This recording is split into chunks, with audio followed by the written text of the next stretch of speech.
1. Iron Teeth and Vengeful Spirits. The Legend of the Thistle.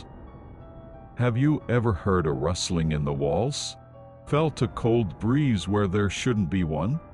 In Japan, some believe these sensations are not just your imagination, but signs of a haunting by a creature born not from death, but from betrayal and vengeance.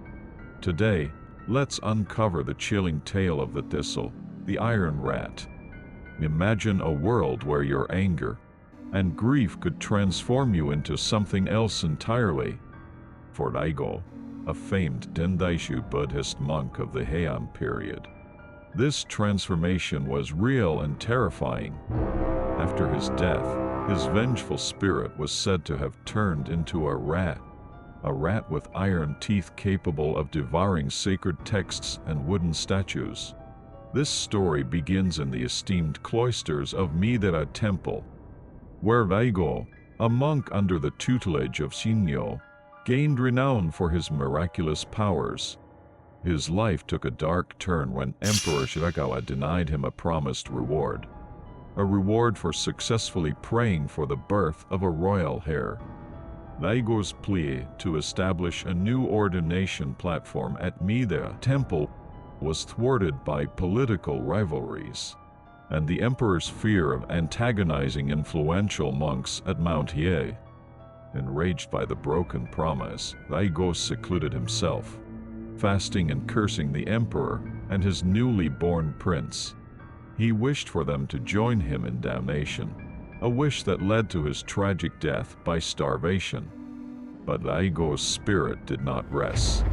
Instead, it manifested as an eerie old monk, haunting the young prince, who fell ill and died at the tender age of 4. Daigo's curse did not stop with the prince. His dying breath transformed into countless rats, infesting Endaguji Temple, which had opposed his wishes. These were no ordinary rats. Legends say they had iron teeth and stone-like bodies, capable of gnawing through sacred relics with ease. The destruction was immense, and the monks were powerless against these spectral vermin. In a desperate attempt to appease Daigo's restless spirit, a small shrine was erected at the foot of the mountain, dubbing these creatures as divine beings. This shrine, known as Hokora, was supposed to contain the menace. Yet, the legacy of the Thistle, as artist Toriyama Sekian later named them, persisted through the ages, inspiring artworks and tales that remind us of the potent wrath of a scorned man. So next time you hear the scurry of tiny feet in the darkness, remember the Thistle. These iron rats are not just a myth, but a symbol of the destructive power of unresolved anger and the profound impacts of broken promises. Be careful of the vows you make, for the spirits are always listening, and they might just take matters into their own hands. 2. The Silk and Deceit, the enchanting tale of the Jorogum. In the mystical realm of Japanese folklore, where creatures blend the lines between the natural and the supernatural, there resides the Jorogumo, a being as captivating as it is perilous. Today, we delve into the haunting story of the Jorogumo, a creature that embodies the art of deception and seduction. Nestled within the verdant depths of Amagi Mountains of Izu, by the serene Joren Notaki Falls, the legend of the Jorogumo takes a peculiar form. Here, the waterfall is not just a natural beauty, but also the domain of the Jorogumo, who lures unsuspecting visitors into her web. The tale unfolds in the Edo period, in the lands of Sakushu Takada, where a wealthy samurai named Magoemon owned vast fields and lived a life of comfort. Seeking solace from his bustling estate, Magoemon would often retreat to his remote cottage, where the cooler airs of June provided a perfect escape. One sultry afternoon, as Magoemon dozed on the veranda, an elderly woman in a vibrant kimono appeared. She spoke of her daughter, smitten by a poem Magoemon had recited earlier, and beseeched him for compassion and possibly more. Intrigued and guided by the old woman, Magoemon was led to a grand mansion where he met the daughter. A vision of youth and beauty, draped in rich silks, her black hair cascading down her back. Captivated by her beauty and her subtle enticements, Magoemon found himself agreeing to marry her. However, reality struck. He was already married, and of a different social standing. Politely but firmly, he declined her advances, causing the woman to grow increasingly desperate and clingy. As Magoemon attempted to leave, the mansion vanished, and he found himself back at his cottage, as if no time had passed at all. Confused, he thought it might have been a dream, but the sense of reality was too strong. His servants confirmed he had been asleep for only a short while. Upon closer inspection, Magoemon spotted a small Jorogumo, Trichonophylla clavata, weaving a complex web under the eaves. He then recalled a moment days earlier, when he had chased away a spider from the very same veranda. The elderly woman in his vision had mentioned being chased away with a smoking pipe, a detail aligning eerily with his recent memory. This revelation shed light on the encounter the Jorogumo had manifested in his dreams.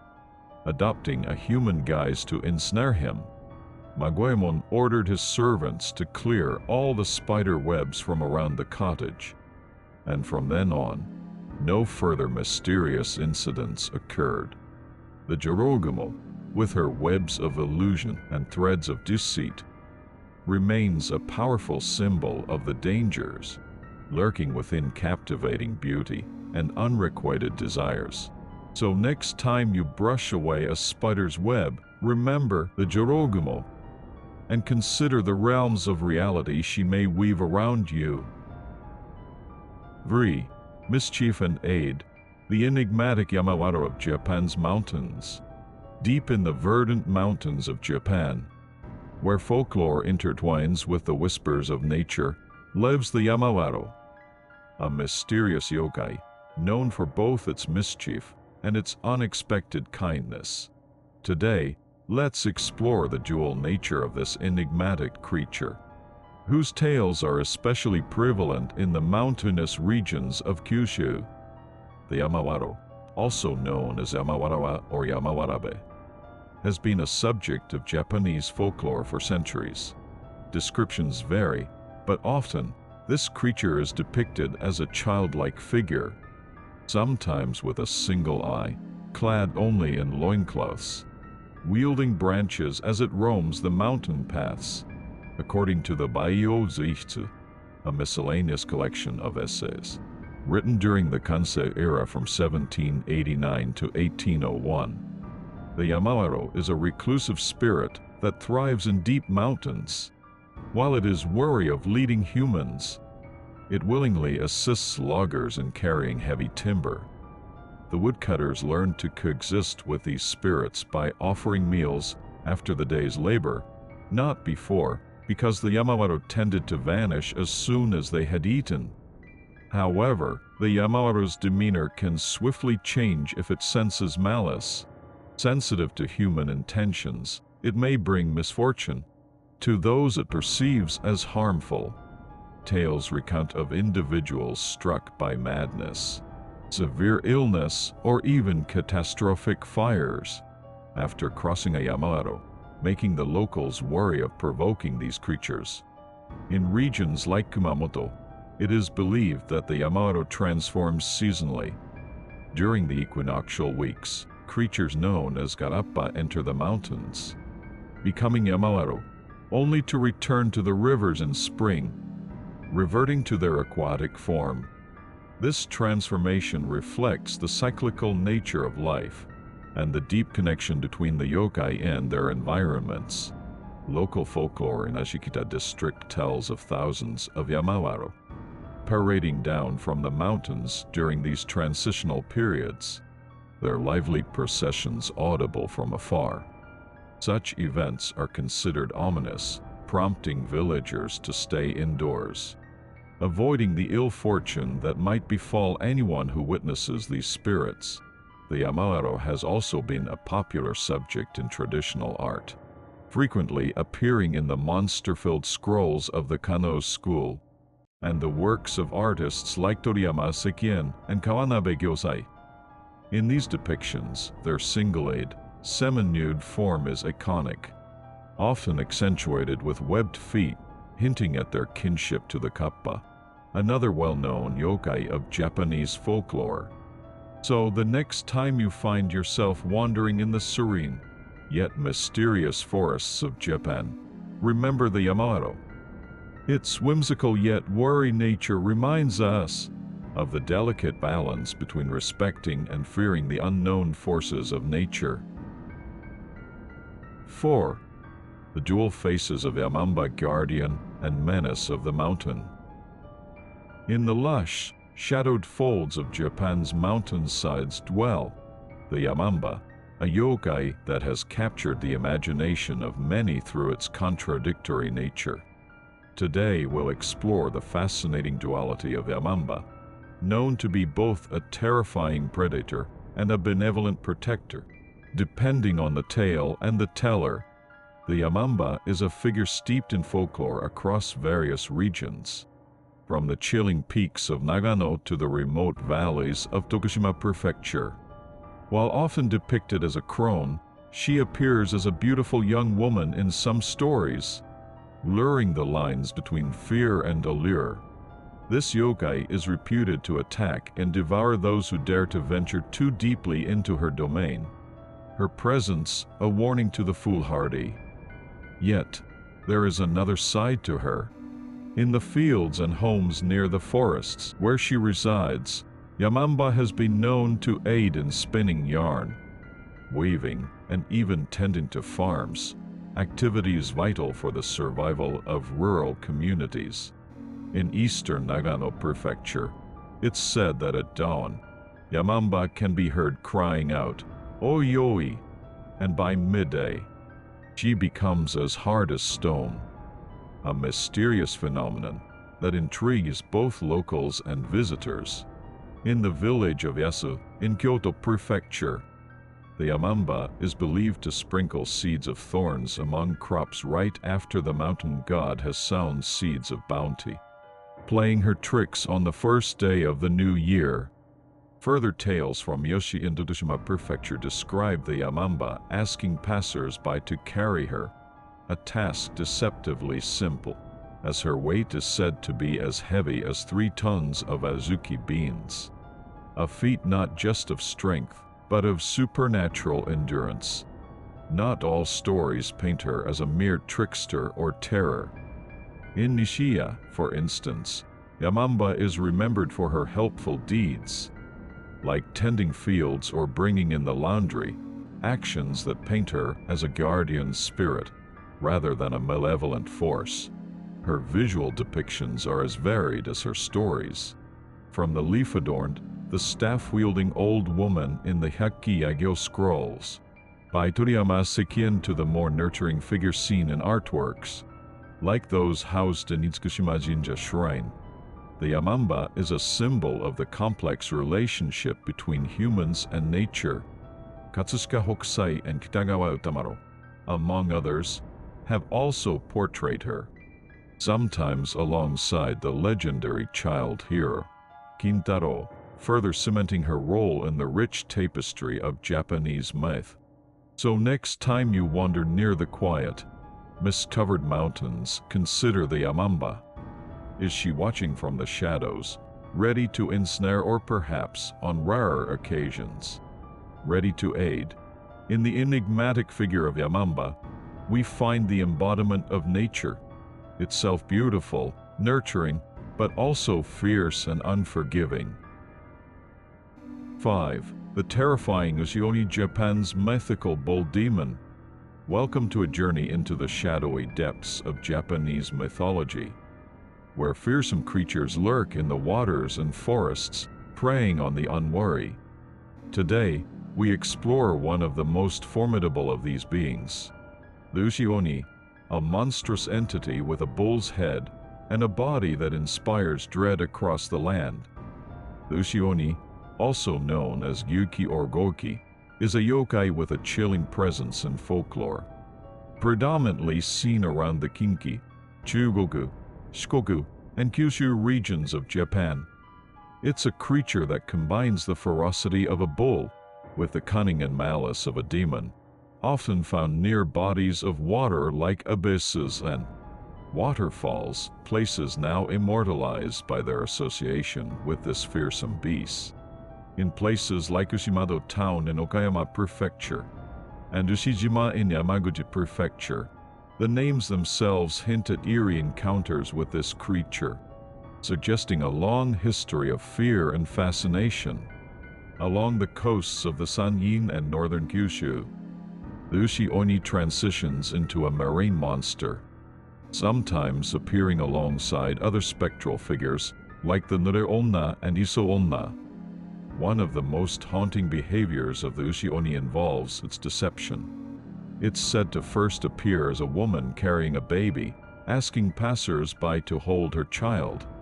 As the unsuspecting victim complies, the child grows inexplicably heavy, trapping them in place.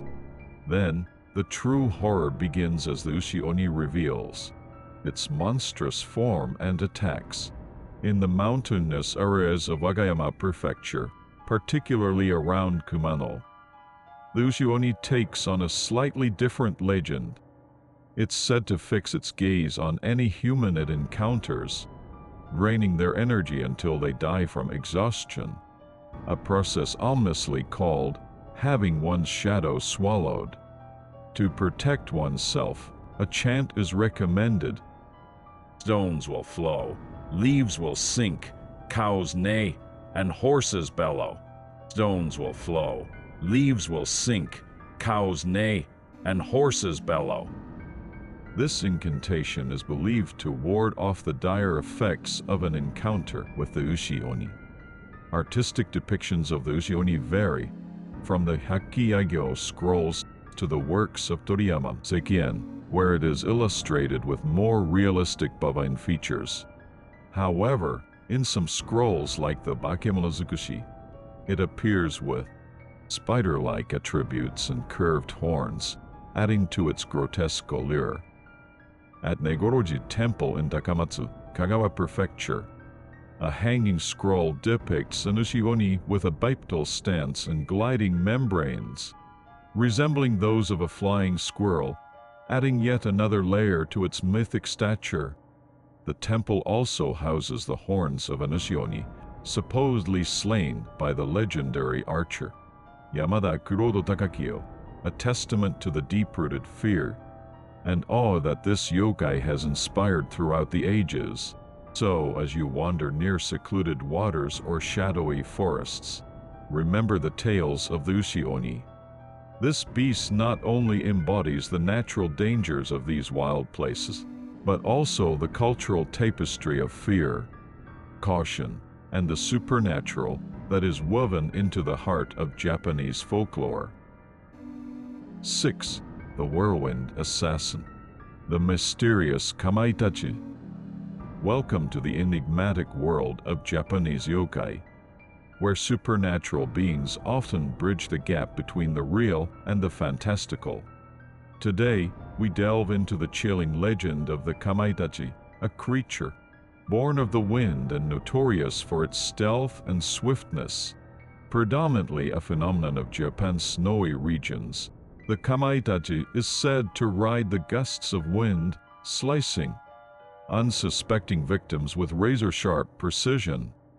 Those who venture outdoors may suddenly find themselves with wounds, as if slashed by a scythe. This is the signature of the Kamaitachi. The true nature of the Kamaitachi is shrouded in mystery and varies across different tales. Some describe it as a weasel with limbs as sharp as sickles, while others believe it to be a manifestation of transformed scythes. There are even theories suggesting the Kamaitachi may be a trio of godlike beings or demonic spirits wielding blades. In the Hakkiyagyo, the Kamaitachi is linked to the Chinese mythological beast, Nigi, known for causing harm with fierce winds. This connection illustrates how cultural exchanges have enriched the tapestry of yokai folklore, blending elements across borders and histories. One intriguing account from the Mimibukuro, a collection of supernatural anecdotes, recounts an incident involving two boys, Genzo and Genloshin, who were caught in a whirlwind while playing near the Kanga residence in Hongo. As the wind twisted around them, they appeared to be laughing. Yet they didn't respond to calls and continued to spin uncontrollably. Upon being pulled from the vortex by Genzo's father, Gumpachi, the elder boy's garment was found covered with what seemed like the footprints of a rat. Was it a Kamaitachi lurking within the whirlwind, or merely a coincidence involving dust-stirred rodents? The truth remains as elusive as the wind itself. This story encapsulates the enigmatic nature of the Kamaitachi, poise between the worlds of myth and reality. To those who encounter this wind-borne specter, it serves as a potent reminder of the forces, seen and unseen, that govern the natural world. So next time you feel a sudden chill or notice a mysterious cut after a gusty wind, consider the Kamaitachi. It's a reminder of the delicate balance between fear and fascination, a hallmark of the rich and varied universe of Japanese yokai. 7. Shokera, the vigilant demon of Koshin nights in the shadowy realm of Japanese folklore, where the line between the spiritual and the terrestrial blurs. The Shokera, a yokai that embodies the anxieties of the night, resides. Today, we delve into the eerie world of this creature, whose lore is tied to the ancient practice of Koshinmatsu, or staying awake on Koshin nights to evade its malevolent influence. The Shokera, depicted variously as a ghostly white-bipedal dog, or a demon peering into homes through skylights, is a figure of dread and caution. Its legend is closely associated with the Koshin belief, a cycle that recurs every 60 days according to the traditional Chinese calendar used in Japan. On Koshin nights, it was believed that 3 worms, known as sanshi, would emerge from their body to ascend to the heavens while a person slept. There, they would report the host's misdeeds to the celestial emperor, who would then shorten the person's lifespan accordingly. To thwart these tattletale worms, people would stay awake all night, a practice known as koshimatsu. However, falling asleep on such a vigil could invite disaster. The Shokera was said to bring illness and misfortune, further curtailing one's life. Protective charms and incantations were widely used to guard against such outcomes. Phrases like, 小家らは、わたとてまたか、我が宿へ、寝ぬぞめたかぞ、寝た数ねぬば, which means, Shokera, I will go home again, whether I sleep or not, even if I do not sleep. Or, 小きらや、寝りや、去りや、我がとこに、寝たれど、寝て、寝て、寝たれと。Shokira, may I sleep or may I leave, may I sleep in my bed, sleep, sleep, and sleep again, were chanted to ensure safety and ward off the demon. Moreover, some texts, such as the Koshinden, thought to have been written after the Genroku era, suggest that Shokera might actually represent the sanshi worms themselves, adding a layer of complexity to its mythological role. In popular children's literature and art, inspired by Toriyama Sekien's illustrations, Shokera is often depicted as a mysterious yokai, peering into human dwellings from the skylight, curious and ominous. The lore of Shokera serves as a fascinating example of how folklore can influence cultural practices and daily life, encapsulating the fears and beliefs of an era. It reminds us of the power of myths to govern human behavior, serving both as a supernatural watchdog and a cultural enforcer of vigilance. So, on your next Koshin night, remember the Shokya. Whether as a demon outside your window or the embodiment of your own misdeeds, it watches, waiting for the lapse that lets it in.